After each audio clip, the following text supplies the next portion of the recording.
Thank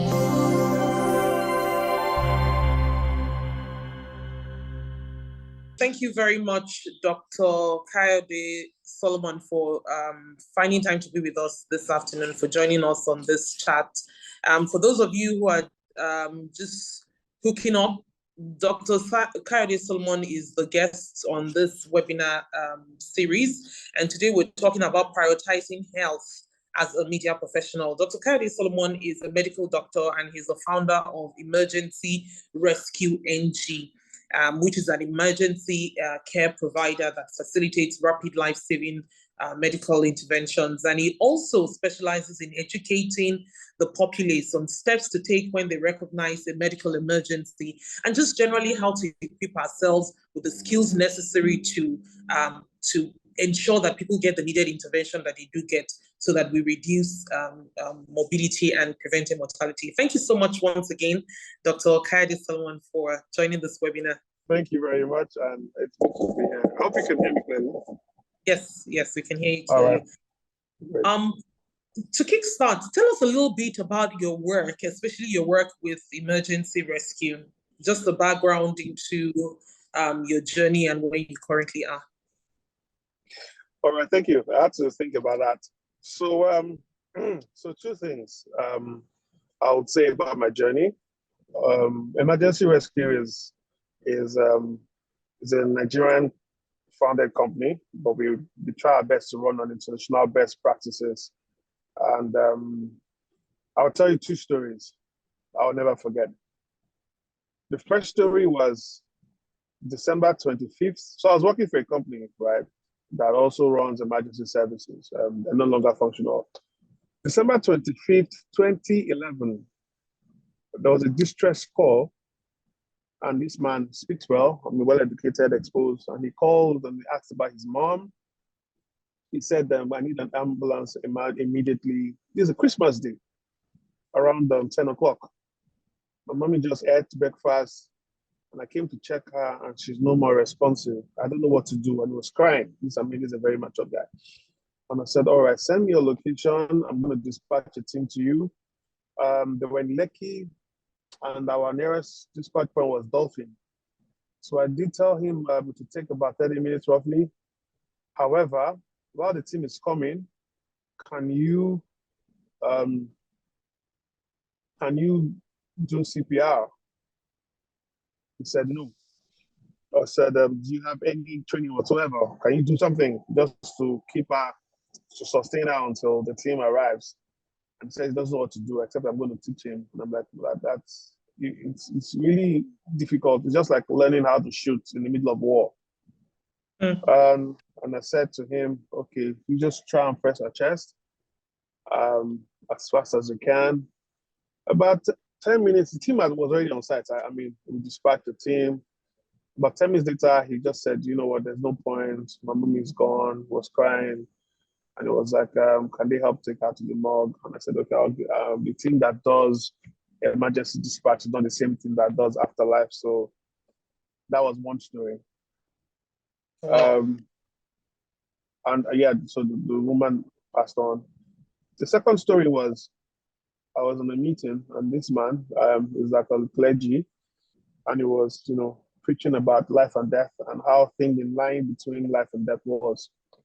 And then he said he was in a car accident, multiple car accidents. So the police stopped him suddenly under a dark bridge. He stopped, the car behind him hit him, the car behind that one hit that one. So 4 cars hit themselves. Like 3 cars, hit. So there was like 4 cars involved. So everybody came out shouting, why did you stop me? No, why did you stop? Why did you brake? Why did you do this? So they said the last vehicle was a man in a Benz. He didn't come out. So after all the shouts, everybody was like, what's wrong with that one? And they saw he had slumped on the steering. So they broke the glass and they tried to bring him out. But none of them knew what to do. So he was saying, that's a thin line between life and death. Yeah. And in my head, I'm like, that guy's not dead yet. Yes, he might be non-responsive, but there's still a borderline possibility of you being able to bring him back if you know what to do. But like we see in the home videos, once somebody slumps at the end, everybody are shaking their head and they say, oh, he has gone. He hasn't gone yet. That's if you know what to do. In my small research, I realized that government spends a lot of money building structures, pumping money into buildings. But in the protocol for access to care worldwide, the first step is the access itself. Can the people you are building this billions of dollar building able to access the service? And access also means if the person is incapacitated, can they get to the hospital? Okay, the person is not incapacitated, but the person cannot drive. Or the person needs, there are all kinds of needs. Summary is the person cannot, for whatever reason, get to this billion-dollar facility. So the first access actually should be the ability for us to get the person to get to the facility. So which is what emergency rescue does. So while starting that, when we started, the economy is over 10 years, the knowledge base of Nigerians, ambulance, everybody say, oh, the person died, the person is about to die. So that has improved. People did not really understand what ambulance service was. Then I realized that, okay, even if we want to get to you as soon as possible, there's a very high chance we're not able to. Is it possible for someone who knows what to do to sustain that life until help is available? So that's why our care is two-pronged. One is emergency care, response. The other is training. Thank you so much. And I like the background that you shared with us, especially, some of the stories. I'll draw from one of the story, the issue of the person who slumped and whether the person who slumped is necessarily gone completely. And it's interesting that you mentioned that, because one of the scary things that has happened in our industry, especially as media professionals, is we've had, a few scary cases of people slumming. And, when we hear people slum, it's almost like, it's a written off scenario. So tell us a little bit more about that scenario, especially because obviously you've dealt with and you've seen, quite a number of cases. What does it mean? Why does it seem like there's an increasing incidence of people just slumming? What would you say is to blame, or what would you say this points to? Okay, so basically, when people use the term slump, it just means someone losing consciousness. And that can be from different reasons. The most prevalent cause will be cardiac arrest. And it can also be other benign conditions, like maybe the person can be, too low or too high glucose. It could be, but most times it's heart related, right? Now, there's an increased prevalence. What I mean is the rate at which people have high blood pressure now is higher, at which people have other cardiac problems is higher, cardiac illnesses of all sorts, cardiomyopathy, we call it. The rate, and then you're even getting them at younger ages. I remember a long time ago when I was working in the clinic, and this guy, late 20s, and he was having crazy BP, 160, 170, which doesn't make sense from the textbook. But right now that has modified, even the textbooks have changed. And I realized that, okay, he was working in the bank in, I think, operations or something, and a very sensitive position where I think the account has to balance, every day. So he carried it on his head. And so for him, failure is not an option, but his BP was paying for it. His heart was paying for it. So it comes to stress. Now, if you want to talk about, so our world has evolved, the way the world has moved is now a microwave economy, microwave world. Everything happens so fast. Children of 21 have finished school. Some are even finishing service, right? You have people at 25 already. Yeah, you might say our forefathers used to do that, but on a different level. Right now, the pressure on people is so much. Societal pressure, personal pressure, all kinds of pressure. And then if you live in this country, especially in Lagos, Lagos is a pressure point on its own. So you have all those Absolutely. pressures bombarding people. You have people sleeping 4 hours a day for weeks. They've not gone on leave for 2 years, and when they're on leave, they are working or they are going for interviews. So there's so much of weight on their mental health, and then there's the personal drive, with social media has made it worse. So people think they're not doing enough. They feel everybody has left them behind.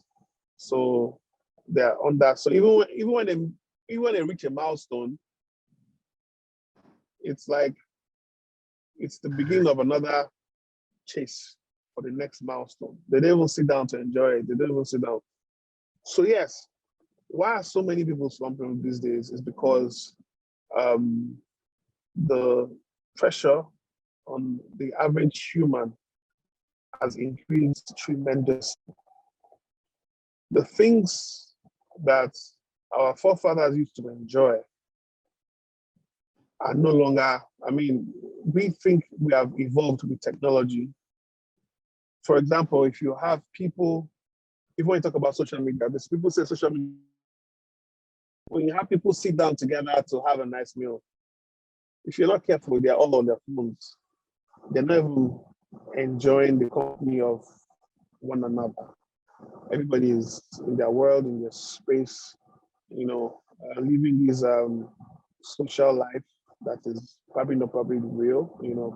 It's and the real person is suffering. Everybody wants to push out that image of I'm doing well, I'm happy, I'm successful, even when you're not. So so you can be happy and be good, but maybe some parts are not so great, but you're hiding all of that in the success you have. So the body is denied the necessary attention it needs in those areas that it is deficient because you're trying to keep up an image of everything is fine. So it's like a nursing wound, a wound that is infested, you just cover it with a bandage. At some point, it's going to break down and you have things like people slumping and just dying. Thank you for touching on that. If you look at the realities of working in Nigeria or in a place like Lagos, especially in the media industry, and I zero down to the media industry because it's a terrain that I'm particularly familiar with. There is a lot of pressure, like you mentioned. The hours are really long, the tension is high, and yes, you do have to balance your books. So if, for instance, you've taken out a loan to make a movie, or you're using personal funds to make a movie, and you're hoping that this movie does well in the cinema and what have you, there's just a lot of pressure from different points when it comes to our industry. Even if you're in front of the camera, there's a constant need to be right in a way in people's opinion of you. Everybody seems to have an opinion about what you should be doing with your life at different stages. So tell us, how do you then balance, because this reality is not going away anytime soon, the economic realities of the long hours that we have to work, the social realities and the emotional pressure of putting your life out there and just being constantly accessible to people. How do you then balance prioritizing your health and having positive health with the realities of your work life? How do you strike that balance, that very delicate balance? That's $1 million question. So I don't think there's one answer that fits all, but I would say one thing works almost all the time. Self-knowledge, right? Because you can put 5 people in the same environment, under the same work environment. Some will thrive and some will dry out. Some will implode and some will grow. We all have different thresholds. We all work better under different environments. So I think the first thing is for individuals to know themselves. I feel everybody cannot be the producer. Everybody is not built to be the speaker. Everybody is not built to be the leader. There are a lot of things that come to bear. Everybody the accolade. But I can tell you for free that just like entrepreneurship, people, motivational speakers always tell people, quit that job and start your dream work. You're probably going to run into a ditch, real problems, because not everybody is designed to carry all that weight on their back. That's number one. Number two, our society, we need to learn collaboration, the power of collaboration. Sometimes, the scripture says two is better than one. So you might be good with the writing, you might be good with the directing. Somebody else is good with the finances, the business angle. So instead of one person taking all the bullets, you can share yourselves. Let this person take those bullets, I take this bullet. But I found out that many times ego comes to play. It's still always so who is the lead? Who is the head? And that causes problems.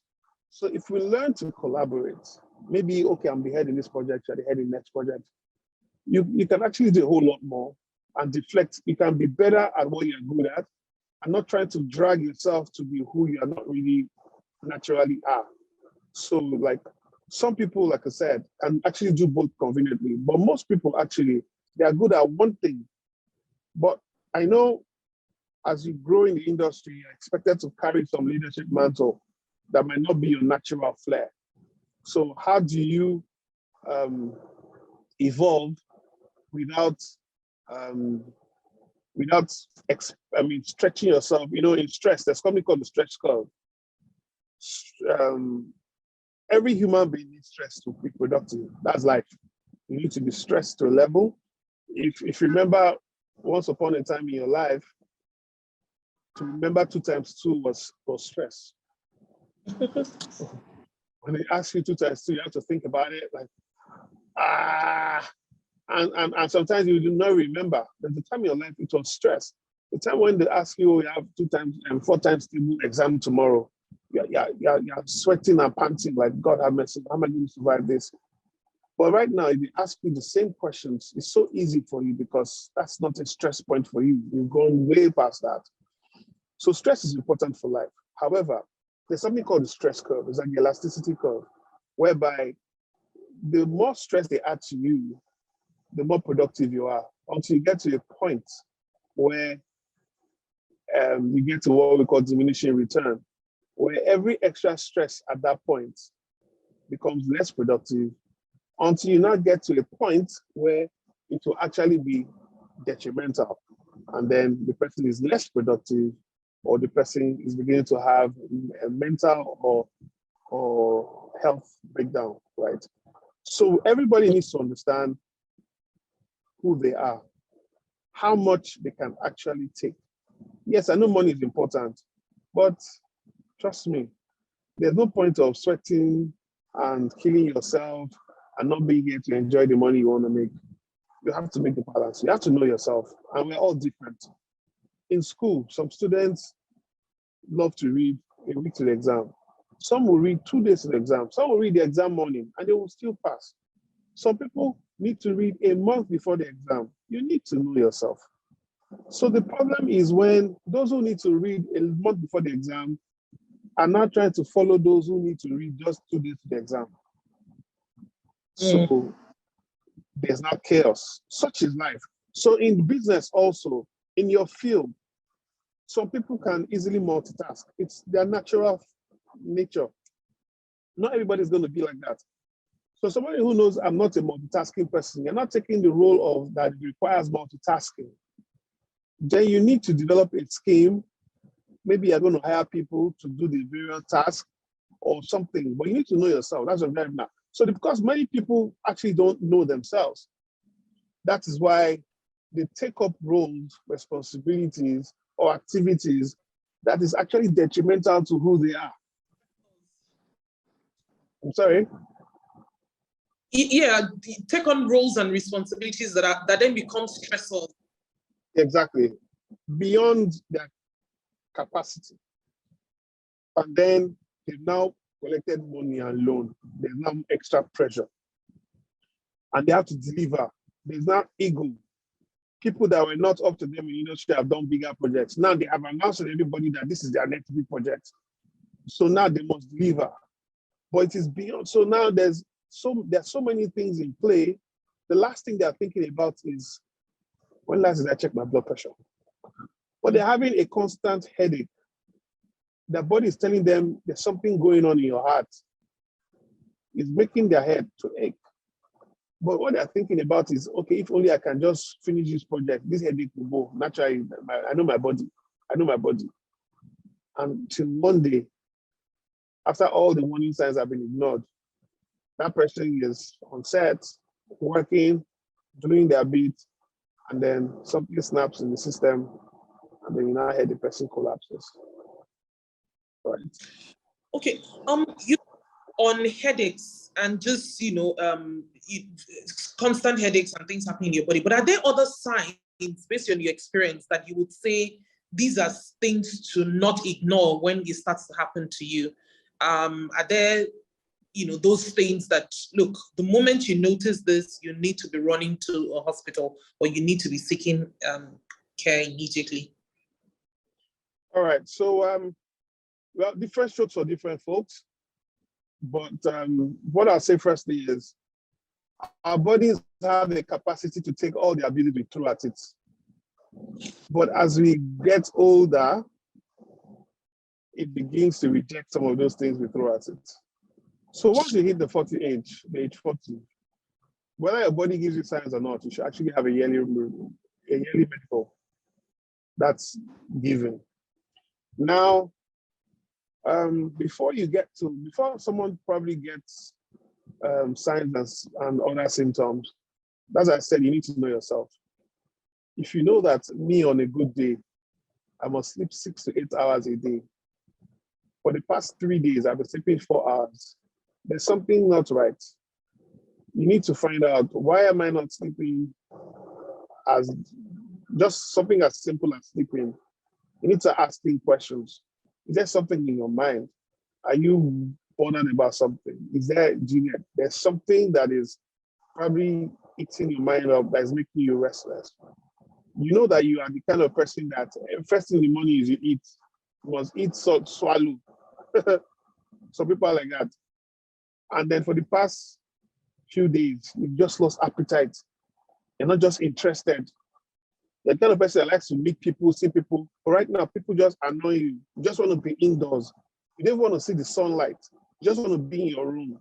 You just want to be by yourself. Nothing interests you. Life is no more. There's something going on. So it's not just symptoms like headaches, fever, aches. All those things can also come up. Let me explain something about stress. There was an experiment done with lab rats, and they put them under what we call a stress test. Because what happens is, when you are stressed, your body produces certain hormones and chemicals naturally. Now, your body is supposed to do that for some time and revert back to normal. But when you don't revert back to normal, it's like you pull an elastic and you leave it stretched. After a while, it's not going to be elastic again. So when your stress is not reverting and it's just there permanently, those chemicals and hormones now begin to have adverse effects on the body. So they put these lab rats on that stress test for long enough. And guess what they say is noticing? Some of them start having kidney problems. So they start having, for real, lab rats.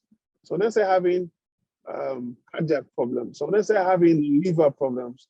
So they start having all kinds of diseases in different organs that were not there before, but was induced by, you have even stress-induced ulcers. So when you have, so what I'll say to people is this. Number one, you need to know yourself. Understand yourself very well. When you understand yourself very well and you're true to yourself, you will not give yourself more than you are capable of. So when you know that, okay, this is how I am, you know that you're the kind of person that you like your things done on time. Stop hiring people that like emergency work. You're going to kill yourself. Because Look, you are shouting for 4 weeks, they should get the job done. They are not yet activated. They need you to tell them deadline is in 48 hours. That's when they get activated. But by that time, you are already gone ballistic. So my point is, when you understand yourself enough, you would know what to say yes to and what to say no to, and put your foot down, because that is you. That's what works best for you. Then the second thing is, you need to now know how to deal with stress. It's very important. Every single person needs to. If you live in Lagos and you have to move in traffic, you need to know how to distress. You know, you get home, there's no lights, you have to start looking for where to get diesel, or you have to look for where. See, that's that life. I pray our environment, we move away from, because the environment has its own role it plays. But when you know, okay, I can't change this. This is what it is. So how do you distress? Now, this is another problem. The way many people deal with stress actually creates more stress in the long run. So some people, it is alcohol. They will drink till they are drunk and they are killing their liver. So they solve today's stress, but they are creating stress for tomorrow. Some people smoke all kinds of things. You don't even want to name it. Trust me. Even people in good businesses, they smoke all kinds of things. They drink, they mix all kinds of things that has long-term effects. Some people would take up vices. Some people would now, all kinds of things people do to reduce stress. Okay, imagine someone who says, I'm lonely and I just want to take care of somebody. Without research, you just go and buy like 5 different breeds of dogs that eat different food, that need different training, different breeds of dogs. You just buy them and you think that will cure your loneliness. But you have forgotten now that you need a dog carer. You have forgotten now that you need to pay for vets, and they might not be using the same vet. You have forgotten now that you have to buy their food. They're not eating the same kind of food. You have to store their food. You have to, you just bought, my point is, you just bought problem because you're trying to solve a problem. So in stress management, a lot of people actually, in trying to solve a problem, just like a man who says his wife is troubling him, he marries another just to calm the first wife down. When the second one begins to misbehave, he marries another. After a while, he says, you know what, I'll marry the fourth wife and I'll put another apartment that I can be going to. So when all these 3 people are crazy, I'll not be. But the point is, before he had just one problem he had to deal with. He didn't deal with it. He wanted an easy solution. And now he has 4 different problems now. I'm not saying women are problems, or please don't get me wrong. But for the man who thought the one was a problem, that's what I'm referring to. So he now thinks I can solve one problem by picking somebody else, and they're not knowing that it's just increasing multiple issues. Yeah. So now he's just waiting to die and run away from all of them. So the point is, if he had solved the problem well the first time, what exactly was it? What was the engagement that was making him uncomfortable? He won't need to now deal with 4 different people. He'll just have to deal with one person. So stress management is very important. It will save people from having to come down with diseases. Let me give you one example. Have you felt you had malaria before? And you went to the hospital, they ran tests, nothing. No malaria. You now go back, you say, let them run typhoid, nothing. You now go back, you now say, okay, let them do blood check, just everything, nothing. But you are feeling ill. Many times, when I saw times, if you have a good doctor, they tell you, do you know what, take a break and go and rest. Yeah. It's actually your body that is telling you, you're killing me here, I need a break. But you are feeling symptoms of an illness that is not present. So that's how stress actually is. So stress, when it's prolonged, it actually makes you feel sick, either in your mind or your body. Okay, so tell us, what what would you recommend as practical stress management tips? While I know that stress management is an individual thing, you know, the way I will manage stress will be different from the way another person does. But if you were to give like general suggestions for stress management tips or tricks or strategies in a bucket, what kind of solutions would you be prescribing in that bucket? Okay, the first thing I would prescribe before you pick from the bucket is, after knowing yourself, second thing is avoid your stressor. You need to identify your stressors. Because if you don't identify your stressor, whatever you're trying to do will not work, really. I mean, it's just like somebody's taking anti-malaria, but you are still in the mosquito-infested room, right? How you might not even get better, that's the truth. So the first thing is you need to identify what is stressing you. And it might be different things at the same time or different things at different times. Second thing is, can you avoid your stress? Now, I know that might be difficult for many people, but sometimes it's actually easy for many people.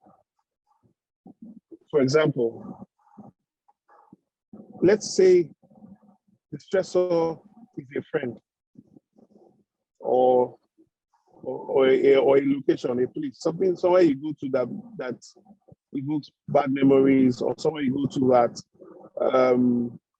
you know, makes you uncomfortable or triggers you. Why don't you stop going there? I know it might be difficult if that place is work or if that place is your bedroom or something, but for some people it's not always. And even if it's work, you can take a break. If it's your bedroom, you can go on holiday. Sometimes you need to take that break off your stressor when it is possible, right? And sometimes some people, like I said, understand yourself. Some people are the cause of their own stress. So you might need to modify yourself, which is the third thing, self-modification. If, for example, your stressor is your partner, right? Can you change your partner? Maybe not. Even if you go on holiday, you still come back to meet the same person. And some people go on holiday with the same person anyway. So how does that solve that? But you can modify yourself. What do I mean by that? What is your stressor if it's some point you cannot be away from?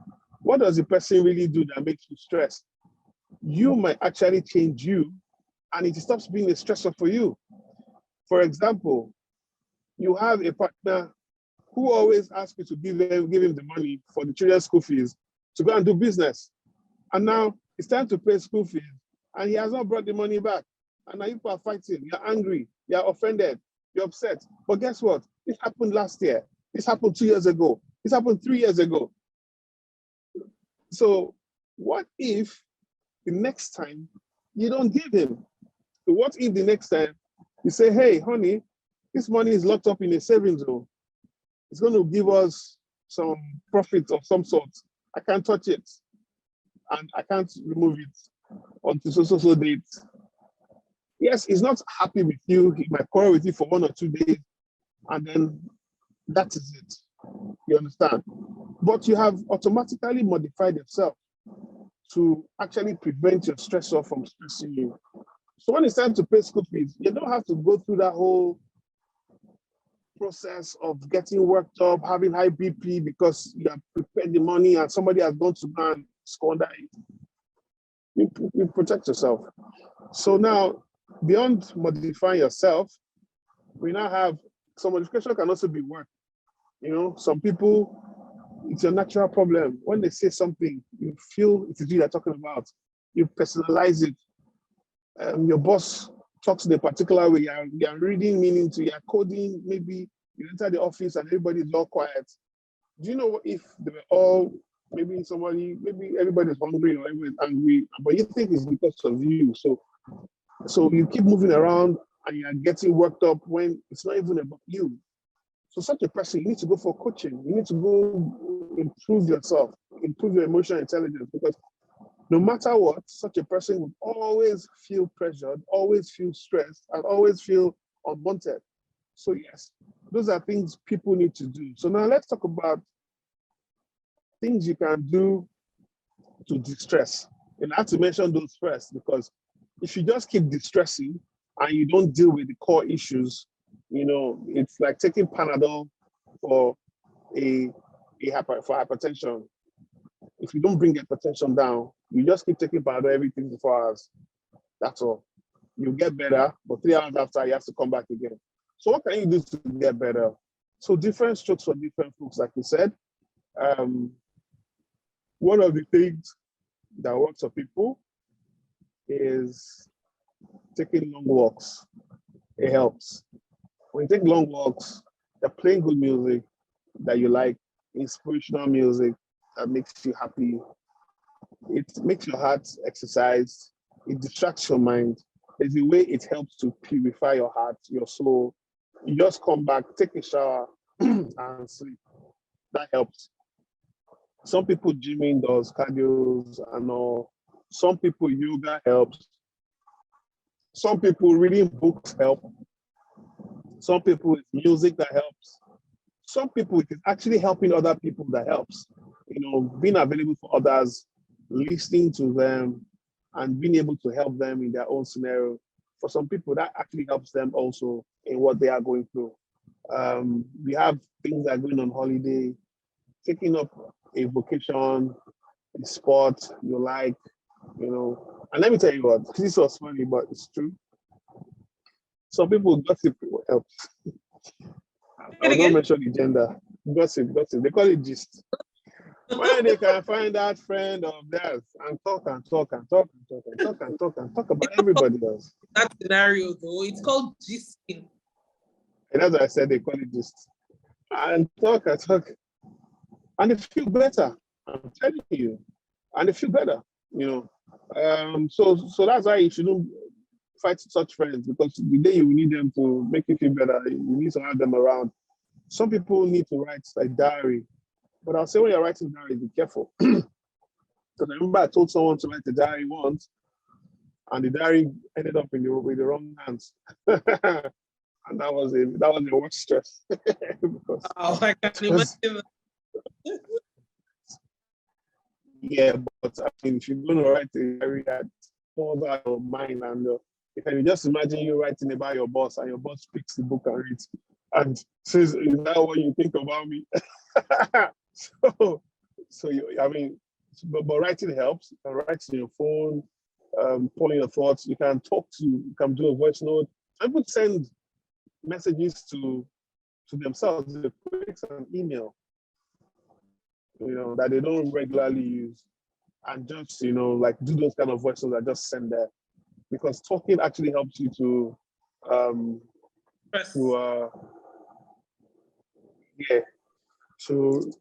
unveil, to unload your burden. Some people, like I said, some people writing poems and stuff. Everybody has a way that works. But the ways that you should not do, the ways you should avoid, things like eating. Some people tell you, eating makes me happy. That is actually you trying to get a shortcut to get happy hormones that might create more problems. Because when you not start dealing with things like obesity, that's a big problem. Some people, like I said, will start drinking. I can hear you. I'm glad you touched on eating, because my next question is about recent fads, diets that is prevalent, especially particularly, I feel like in the entertainment industry, the media industry, people have, so many years, there's been that, there's been the fallacy that pretty is a certain look, being beautiful is a certain look, being looking good has to be certain specs. And so what that means is that people are pressured to look a certain way, to feel a certain way, and they take all kinds of things, from supplements to teas to herbs to just unthinkable things sometimes, unthinkable strategies to cut down weight and to, to shed the excess fat. Tell us a little bit about, some of the things that you have noticed, and then also balancing, because I do know that keeping a certain healthy weight is a healthy decision, but how then do you balance it such that you're not then on the extreme? Because I sometimes I make a joke and I say, is it possible for everybody to have a flat tummy? Maybe that's where I want you to start your answer from. Is it possible for everybody to have, the perfect figure, flat tummy, chiseled body? All right, so it's like saying, is it possible for everybody to have the same DNA? No, it's not. Because physical looks is primarily DNA. You didn't manufacture it, you inherited it, good or bad. So that's the truth, it's DNA. Now, the other thing is, our society obviously, for example, once upon a time, made females who had flat tummies, who were slim, feel like nobodies. In fact, they used to despise them. In fact, there used to be a fattening room. I don't know if it still exists in some cultures, where once a woman gets to reproductive age or before marriage, she needs to go and get fattened, because it is believed that that is the prerequisite for womanhood. And that has now evolved. Some people now have, there's a lot of emphasis on endowments, curves, shapes. People are doing all sorts. It's the societal drive, because like I saw a doctor post something which is true. Some people now go to some supposed beauty clinics. These are not medical people. They would now set somebody up on an IV. The person setting the IV is not a medical personnel, it's a beautician. And a human being will go there, submit themselves to this IV. They don't even know what it is. They don't know what it does. They don't know, there's no NAFDAC, anything. Nobody has certified it. But they just know that if you use this thing, your skin will turn from whatever to white, snow white. And they've seen evidence. And they'll just go and do it. It's crazy. But the person doing it and the person who is receiving it, it's crazy. Because I don't know, nobody's afraid. Nobody's afraid of what if it goes wrong. So, but it's an environment where everything goes. So yes, we can't take away the fact that that's the environment. I mean, our culture is what it is. But individuals have to decide how much they allow that to get to them. So if you say, oh, you want six-pack, if your DNA supports it, you don't even need to go and have exercise. You will have it. Some people, their DNA requires just a little exercise. Some people, their DNA, for them to have six-pack, means they must eat once in 2 days and take supplements, do exercise for 4 hours a day. But you have a life. Can you really afford all that? To do all of that? You're still going to have children, for those who intend to. What's going to happen to the six-packs? So as you're growing older, especially for Africans, we usually have what we call truncal obesity. Most of our weight often comes in the truncal area. That's DNA. Even if you go do a tummy tuck, they'll tell you that, oh, it's not a permanent cure. They will tell you that you were called back. So fine, so different strokes for different folks. So I think we need to have a positive outlook, to look ourselves in the mirror and be able to tell ourselves, to define for ourselves what beauty is. Do you know that there are places where the beauty of a woman is how, they put these heavy earrings to make these dashing gaps between the earlobes that it draws down. The longer it is, the more beautiful it is. That for them is beauty. Some people, it is the biggest woman that gets the most eligible bachelor. For them, that's what they define beauty as. So every one of us has to actually ask ourselves, yes, everybody wants to be called beautiful and get good compliments, but there has to be a balance to it. You can't, even if you're a model at 24, by the time you're 34, you can't expect your body to look the same way. By the time you're 44, you can't expect your body to look the same way. By the time you're 64, your body can't. Yeah, some people are gifted. Though. I mean, you see people like Halle Berry, and you're like, whoa, it's DNA. I'm sure you have friends that when you see their mothers, you think that their mothers are their elder sisters. It's DNA. Sure. It's not because they use some special. So all these are beauticians will go and look for someone like that, pay her money and turn out an influencer and say, come and do adverts, bring your daughter along. And then that's all you want to look like this. That's not why she looks like that. She looked like that before they called her to come and do the advert. So it's really DNA, honestly. So I think if we have that mindset, we can have lower expectations, you know. So if we are happy that our DNA gave us bright eyes, we like our lips or we like our nose, there's something about you like in your body features, and the things you might not like. It's just natural. Just so that the DNA comes with the whole package, both what you like, What you don't. and what you don't like. Yeah.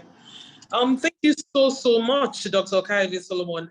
Just before we wrap up, I want to go back to what I will say is your core, with emergency rescue. We do know that around this time of the year, there's a lot of activities going on, a lot of concerts, festivals, big event productions going around, especially in the city of Lagos that we live. What are the things? What are the things that you would advise event producers to be wary of, or to just put in place measures to put in place, just to be sure that our events are as safe as possible, and to be able to deal with any eventualities that might come to place? Just like a word event producers at this time.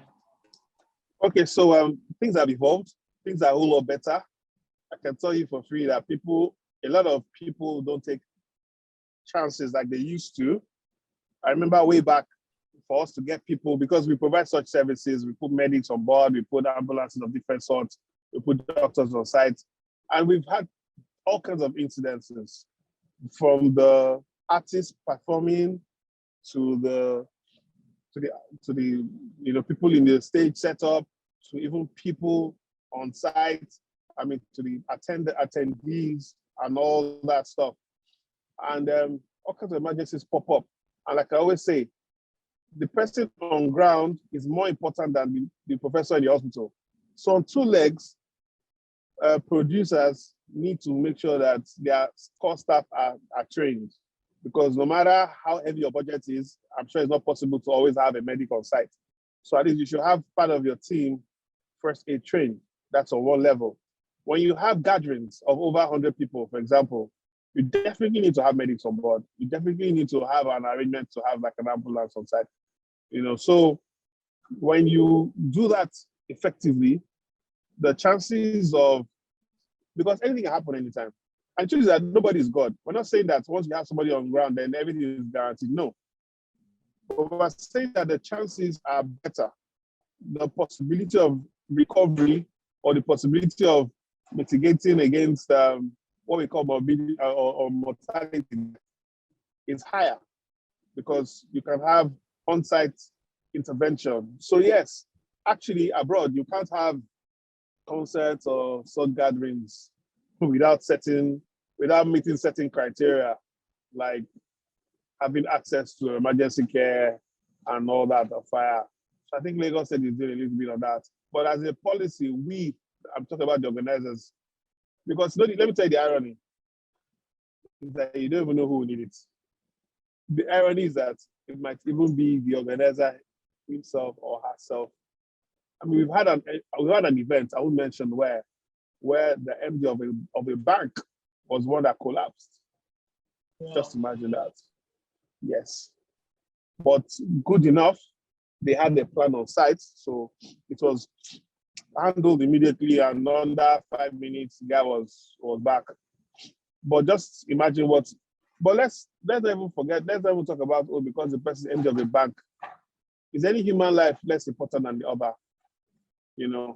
So yes, we need to push the narrative that we are safety conscious, that we have emergency plans that are operational in place, that we have emergency services on board, depending on the nature and scope of what we are doing. And we also have staff that are trained to handle emergencies on the spot. Thank you so much for your time. We do appreciate you coming on board this series where we've looked at prioritizing health, especially for media professionals. And we do hope that, I see quite a number of my colleagues on this webinar. Thank you to everyone who's joined. The emergency service is something that we cannot take for granted, on our productions. I remember there was the one time I was on a production and the person who was built to perform while rehearsing, fell, just like literally just started gasping for air, and then it was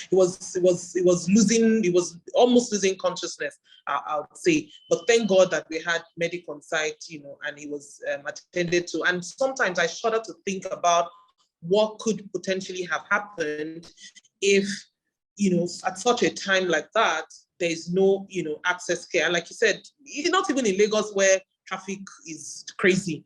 In moving someone from a location to the hospital, a lot of time lost, and that time that is lost might just mean the difference between life and death. So I think it's important what you have mentioned as we go into the end of the year, looking at all the activities that we have. Thank you so much for your time. My big pleasure. We appreciate all the useful information that you have shared with us. And thank you to everyone who's managed to join in at this time. We do. Till another time. Bye-bye.